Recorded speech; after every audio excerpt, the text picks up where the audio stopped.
Hi, this is Congressman Rick Crawford. In Arkansas, farming is a way of life. Agriculture is the #1 industry in our 1st Congressional District, and for many families it's a rich tradition. As Arkansas's only representative on the House Ag Committee, I fight each day to ensure farm families in our state can continue producing the safest, most abundant, and reliable source of nutrition on the planet. Recently I was informed that the Environmental Protection Agency had released the personal information of livestock and poultry producers to environmental groups like Earth Justice and the Natural Resources Defense Council. The information was released after the groups filed a request through the Freedom of Information Act. The EPA turned over personal information like phone numbers, addresses, and even geographic coordinates to environmentalists. An overwhelming majority of the information released appears to be from farms owned by families who may now face threats to their homes and businesses.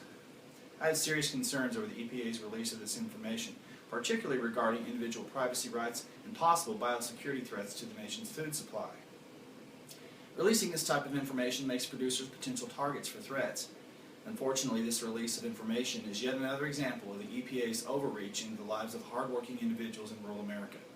As chairman of the Agriculture Subcommittee on Livestock, Rural Development, and Credit, I'm leading a group of 40 House members in writing a letter to the Acting Director of the EPA expressing our concern and asking the Acting Director to ensure the released information is not improperly used.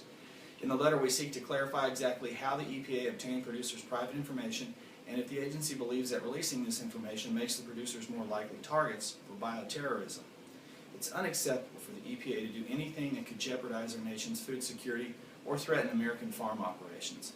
The EPA must be held accountable for their actions, and bureaucrats in Washington must consider the livelihoods of farm families and our nation's food security before they cower to extreme environmental groups.